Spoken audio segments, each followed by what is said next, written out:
What if your fate wasn't written in the stars, but carved into your very blood? What if your bones, your breath, your sanity were doomed not by war, not by plague, but by a secret pact made generations before you were born? This isn't a tale of fantasy, this is history, real, raw, and disturbingly true. Behind the velvet curtains of Europe's grandest courts and Egypt's sun-baked temples, a hidden obsession brewed for centuries. It whispered in royal chambers, it echoed through marble halls, it took root in the most powerful families on earth. What was this obsession? Purity. Not of character, not of spirit, but of blood. Kings married nieces, queens wed their own brothers. Cousins were matched not by love, but by lineage. Why? Because to them, royal blood was sacred, too sacred to be shared with the common world. But that choice came at a price. The cost wasn't just political, it was personal. It was genetic. Misshapen bodies, fragile minds, children who wouldn't survive to see their first birthday. Queens who ruled empires, yet couldn't escape the madness in their own minds. And daughters born into destinies shaped by a twisted family tree. This isn't just a list of royal women. It's a descent into the most disturbing corners of dynastic history, where science, power, and tragedy collide. So brace yourself, because today we'll peel back the silk and gold and reveal the rot beneath. These are the tragic lives of history's most inbred women, and by the time we reach number 1, you won't just be shocked. You'll question everything you thought you knew about royalty. Let's begin. Our descent into the dark corridors of royal bloodlines begins with a young queen whose life was marked not by glory, but by genetic ghosts she could never escape. Isabella II of Spain, born in 1830, didn't arrive into the world like a typical royal heir. She was the product of a bloodline so deeply tangled, it bordered on the unnatural. Her father, King Ferdinand VII, had married his own niece. Yes, niece. The family called it tradition, but in truth, it was the tightening of a noose woven from ambition and ancestry, and that was just the surface. Her family tree wasn't a tree at all, it was a spiral, a genetic Ouroboros where grandparents and great-grandparents were the same people wearing different crowns. Her lineage bent backward on itself, creating a mirror maze where no branch grew outward, only inward. From the moment Isabella could walk, her destiny was pre-written, locked in place by the same traditions that made her royalty. At the age of just 16, she was married off. Not for love, not even for strategy, but to her double-second cousin, Francisco de Assis, a union so biologically close it was more experiment than marriage. The court expected heirs, and heirs came, 11 of them. But like fragile blossoms born in poisons, the rest were lost to sickness, stillbirth, and fate too cruel to name. But the mystery doesn't end there. Throughout the opulent halls of the royal palace of Madrid, rumors swirled like candle smoke. Quiet questions echoed behind closed doors. Were any of the surviving children even her husband's? Whispers suggested they were sired not by Francisco, but by Isabella's lovers, her aides, guards, even her physicians. And while the monarchy refused to speak it aloud, many historians today believe her husband fathered none of her surviving heirs. Their marriage was cold, distant, political in name only. And Isabella? She was a queen in name, but a prisoner by blood, trapped in a dynasty obsessed with its own reflection. Her reign, marked by instability and rebellion, eventually ended in exile.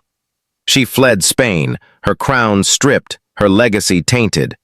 But her story didn't vanish.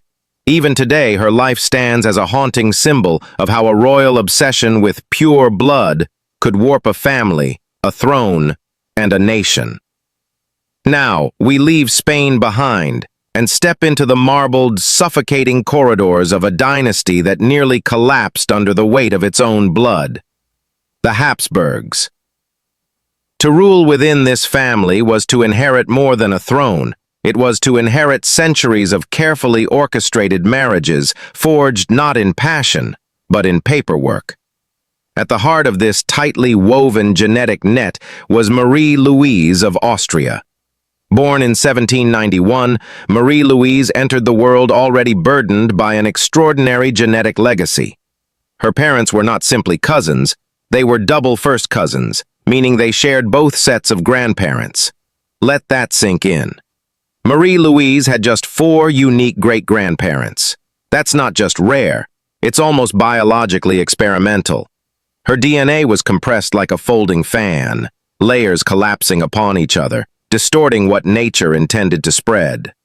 Modern geneticists have compared this kind of inheritance to endogamous island populations, groups so isolated their genes circle back on themselves over generations. But in Marie Louise's case, it wasn't isolation that caused this. It was deliberate, royal design, Habsburg logic. At the tender age of 18, her fate was sealed by ink and treaty. She was handed over, not in marriage, but in surrender, to the man her father once despised, Napoleon Bonaparte. Yes, that Napoleon, the man who had invaded Austria, the man who'd toppled monarchies across Europe, and now the man who would call Marie Louise his wife. There was no courtship, no choice. It was political theater, an alliance dressed in lace and obligation. For Napoleon, she was a womb to carry an heir. For Marie Louise, it was exile wrapped in silk. Beneath the diamonds and diplomacy, she carried something far heavier than a title, the weight of centuries of genetic repetition. A lineage so folded in on itself, to the world, she was a princess turned empress. To history, she is a pawn, traded between empires, wrapped in royal lineage, and quietly suffocating beneath a name too powerful to question. Her story isn't just about crowns and conquest. It's about how a family so obsessed with bloodline purity nearly choked itself into extinction and used its daughters to pay the price. You might be thinking, surely, these stories are buried in the past, lost to time, lessons from long-dead empires and royal bloodlines. But you'd be wrong, because sometimes history doesn't just repeat itself, it mutates. And in a quiet, forgotten corner of modern-day America, the consequences of unchecked inbreeding still breathe. This is the story of the Whitaker family, a name whispered not through royal courts, but across the hushed conversations of documentary filmmakers and researchers who dared to look closer. In the remote hills of West Virginia, down roads most people never travel, lies a family that has lived in isolation for generations. No titles, no kingdoms, just a tragic cycle passed down like a curse.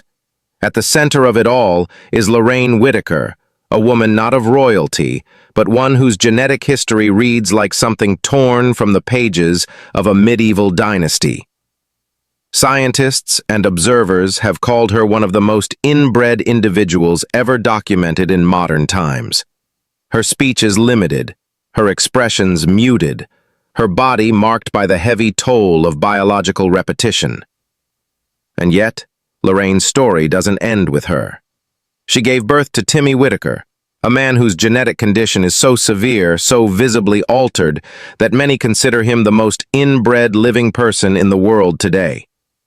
His mind functions in fragments.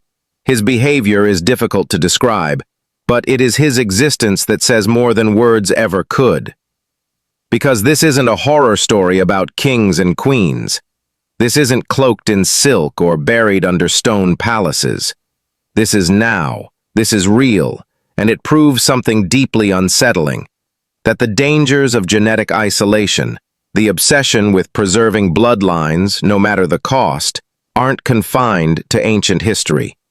They're still happening, in the shadows, in silence. Her name was Maria I of Portugal, but history remembers her by 2 very different titles, Maria the Pious and Maria the Mad. And depending on where you choose to look, both names fit. She was born in 1734 into one of Europe's most dangerously entangled bloodlines. Her father, King Joseph I of Portugal, and her mother, Maria Anna of Spain, were not just political allies, they were biological kin. members of the deeply interwoven Iberian royal houses, whose obsession with keeping power in